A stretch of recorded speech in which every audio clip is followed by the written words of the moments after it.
¿Cómo has estado, Cristian? Te agradecemos por estar con nosotros. Eres doctor en modernización y experimentación de fuentes no convencionales de energía, experto eléctrico. Gracias por aceptar nuestra invitación, Cristian.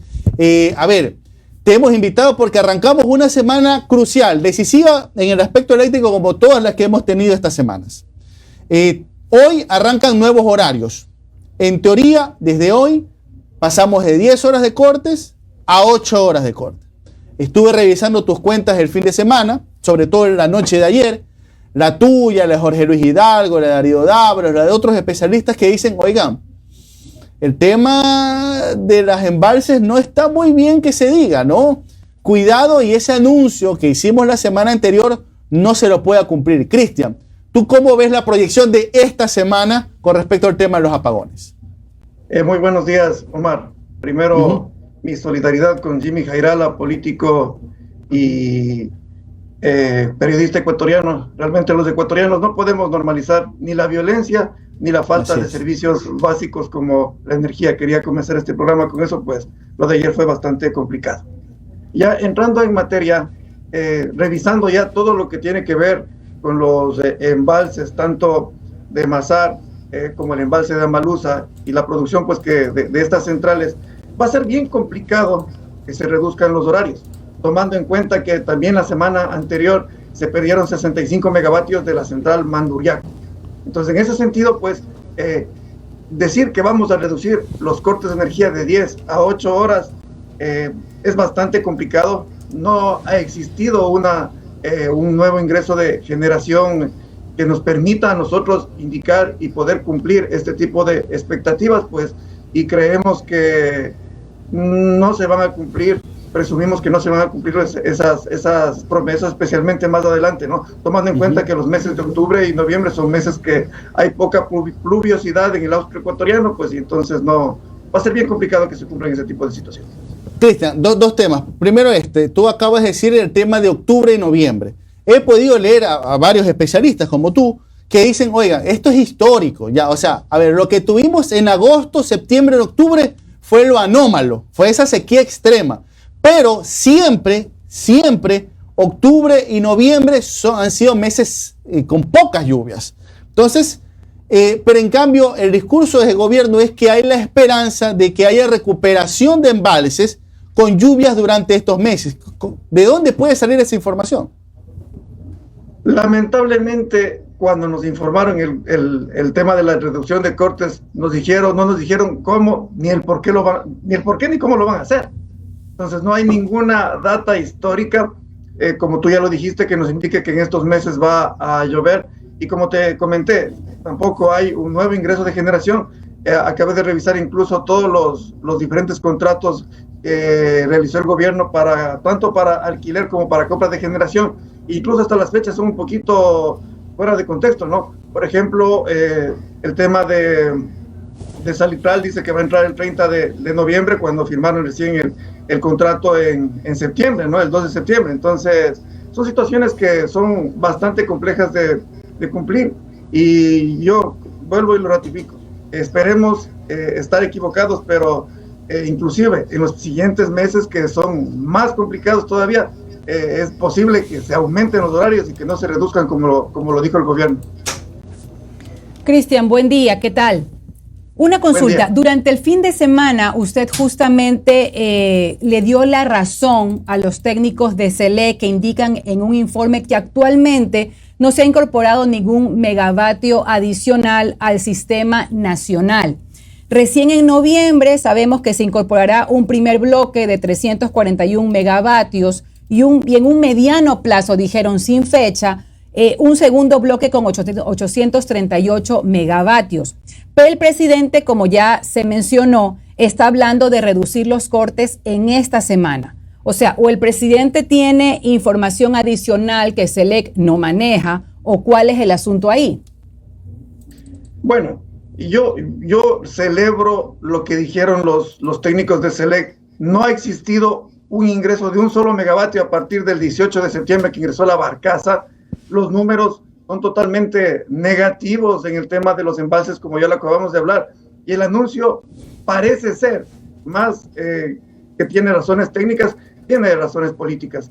Nosotros tenemos un déficit aproximadamente de 1.200 megavatios, como ya conocemos, no ha ingresado un solo megavatio desde el 2020 hasta este año de todo lo planificado del Plan Maestro de Electrificación, pues, y eso hace indicar que con todas las condiciones hidrológicas que tenemos, los números que ya y nos indicó Omar antes de la entrevista, que esto más que una decisión técnica parece ser una decisión política, que a la final lo técnico con lo político tienen que ir de la mano, pero en este caso pues al parecer no hay ninguna relación entre lo uno y lo otro, y es bastante irresponsable anunciar este tipo de medidas, tomando en cuenta que no se recupera ni el embalse de Mazar, tomando en cuenta que no hay una nueva generación y pues la demanda pues sigue creciendo año por año, ¿no?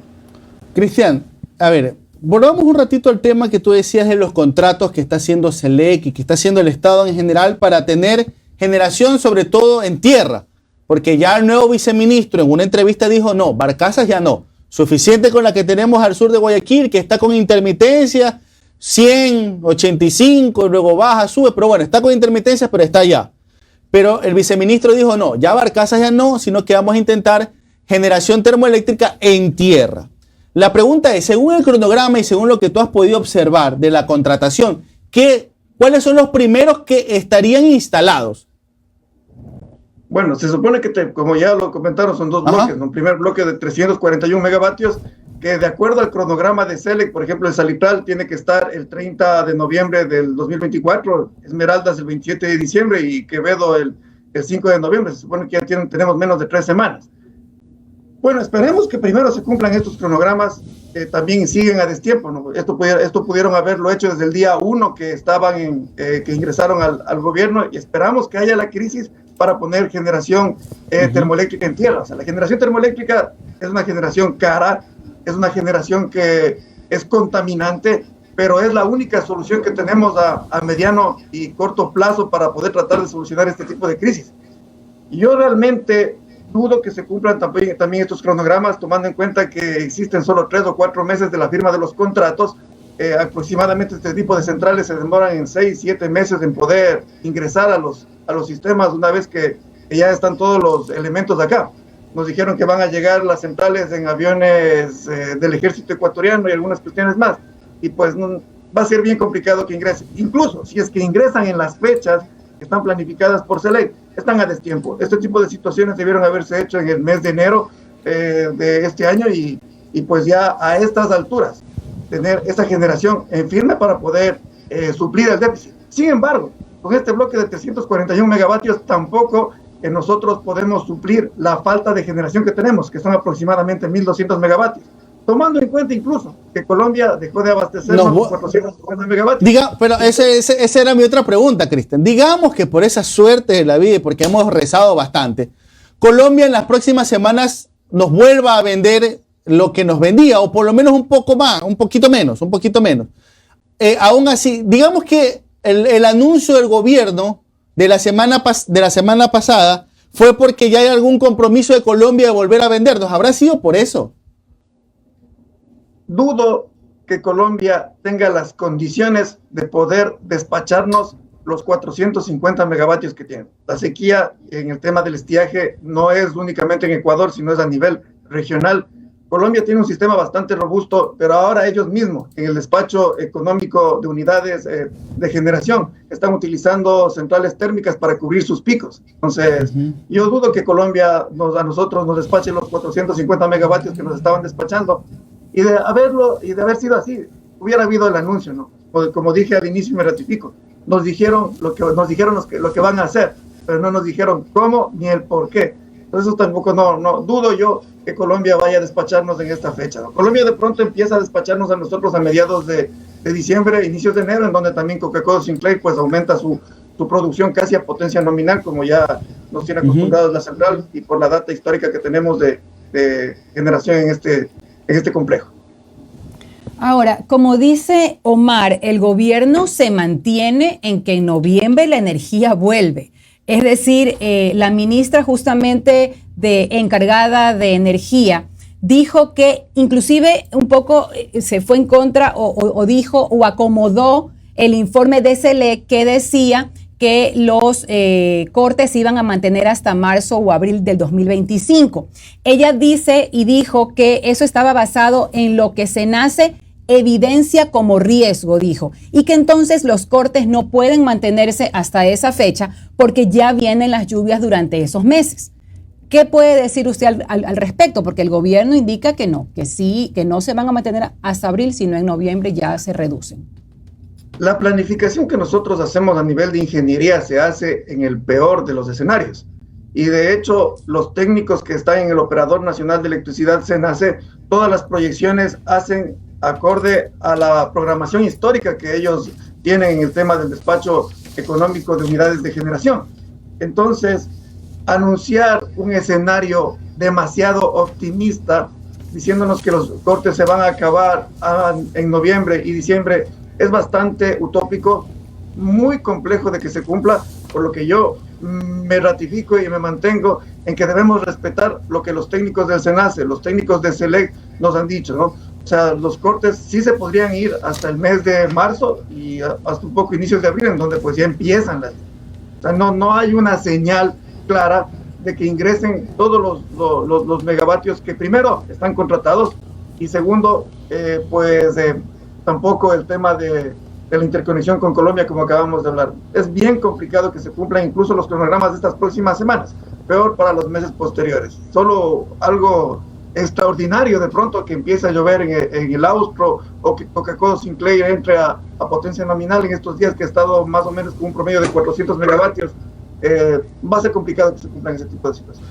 Cristian, te planteo algo. Mira, hay una información dicha por la ministra encargada que el día de hoy se va a conformar un comité de electricidad con el sector privado.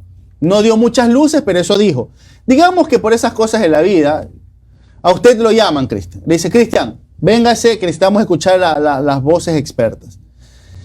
Y le dicen, deme el top 3 de situaciones que tenemos que hacer en estos momentos para sacarle la cabeza. Ni siquiera para salir con todo el cuerpo, sino para sacar la cabeza de esta crisis. Deme sus 3 medidas urgentes y necesarias, pero para hoy. ¿Qué es lo que se debería hacer para hoy? Bueno, para hoy debemos mantener los cortes de entre 10 y 12 horas. Nosotros podemos ver que el embalse de Mazar no se está recuperando ni siquiera con los cortes de la semana anterior que tuvimos. Sería la primera opción que nosotros tenemos. De ahí, conformar un comité de crisis, no solo con el sector privado, sino interinstitucional, en donde participen las universidades, expertos técnicos de las diferentes entidades del Estado. Sí. Y la tercera sería buscar las fuentes de financiamiento para 2 situaciones. Primero, para seguir financiando el tema de la inversión en generación termoeléctrica, que es la más fácil, la más rápida, la más rápida de instalar. Y en este caso también el tema de empezar ya a cumplir el plan maestro de electrificación que lo modificaron, lo hicieron en 2024-2033, pero tenemos que saber buscar también los recursos, tanto que debe invertir el Estado como pues lo que puede hacer concesionado el sector privado. Si no tenemos esas 3 acciones en este instante, esto pues puede volverse permanente. Y como dije al inicio del programa, los ecuatorianos no podemos normalizar este tipo de situaciones. Y empezamos a normalizar, nosotros año tras año vamos a decir, bueno, es normal que esté pasando, pero no es normal. Realmente las pérdidas que tiene el país por este tipo de decisiones políticas, por sobre las decisiones técnicas, ya son millonarias, ¿no? Claro, Cristian, y para cerrar, hay otros especialistas que han pasado por esta mesa y han dicho otras propuestas. Por ejemplo, unos hablan de nuevamente crear un ministerio de electricidad propio, solito. O sea, separarlo de recursos naturales y de minas como para esto. Hay otros que se quejan, no, que eso es más burocracia, pero bueno, cada quien tiene su opinión. Y otro tema es el tema de las tarifas, que también es algo que ha entrado al debate, ¿no? El tema de las tarifas, ya va este tema de las mineras, pero también está el tema de analizar las tarifas para el sector residencial. ¿Cuál es tu opinión con respecto al tema de las tarifas y con respecto a un ministerio del ramo?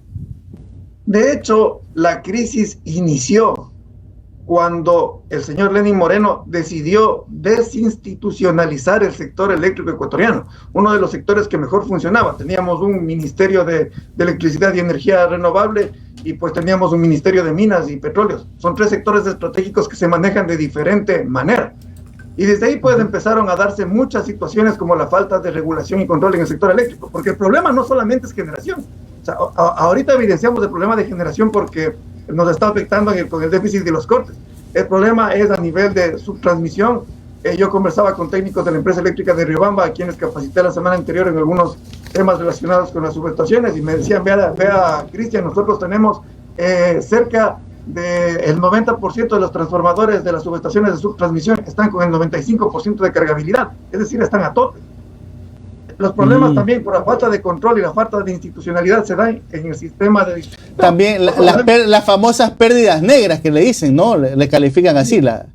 O sea, son pérdidas negras por hurto de energía eléctrica. Entonces, estas pérdidas subieron desde el año 2018 hasta el 2024 de 11 a 16%, cuando lo aceptable es un 8 o 9%.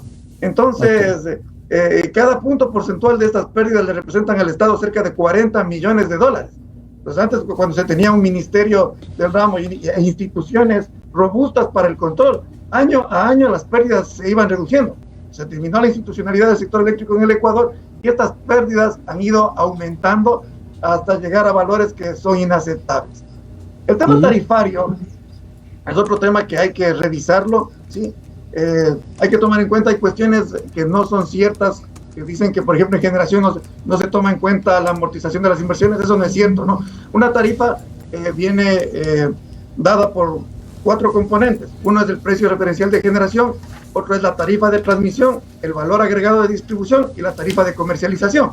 Entonces, en el precio referencial de generación se toman en cuenta tanto los valores de operación y mantenimiento como la recuperación de las inversiones en ese campo, ¿no? Así como también la expansión en todos los campos. Entonces, si hay que revisar la tarifa, sí, obligatoriamente, porque en este año, tanto desde el 2023 que tenemos los apagones a 2024, este valor debe aumentar tanto por la importación con Colombia, que pagamos hasta 60 centavos de kilovatio hora. Sí, ese valor debe ajustarse, pero a nivel residencial debemos también buscar una forma de eliminar el tema de subsidios. Yo proponía que la gente que consume aproximadamente 350, 400 kilovatios hora se le empieza a retirar el subsidio, no 500 como es lo que tenemos actualmente. Claro, bueno, hemos tenido a Cristian Laverde, experto eléctrico. Muchísimas gracias, Cristian, por tu ayuda. Mira, te voy a ser sincero y voy a sonar un poco grosero. Quisiera no tener una próxima invitación contigo, pero siento que en las próximas semanas necesitaremos nuevamente de tu ayuda, porque este tema siento que va para largo. Lamentablemente es un tema que va para largo y esperemos, como lo dijimos la semana pasada, por acá lo político y por este camino lo técnico. O sea, por favor, separemos los dos temas, Cristian. Yo creo que es lo que el país requiere y urge, ¿no? Obligatoriamente. Se están tomando decisiones políticas sin tomar en cuenta el tema técnico, y eso a la final no nos ayuda como país, no nos ayuda a mejorar, y pues por eso estamos pasando lo que estamos pasando, ¿no? Porque no se han tomado decisiones a tiempo y lo que se está tomando ya es pensando en el tema electoral, y eso no está bien para el país, no está bien para todos, y pues necesitamos que sean sinceros, que nos digan las cosas como son y que tomen las decisiones en función de lo que está pasando, no en función de las elecciones que se vienen el próximo año. Perfecto. Cristian Laverde, muchísimas gracias por estar con nosotros. Gracias, Cristian. Tenga un excelente día.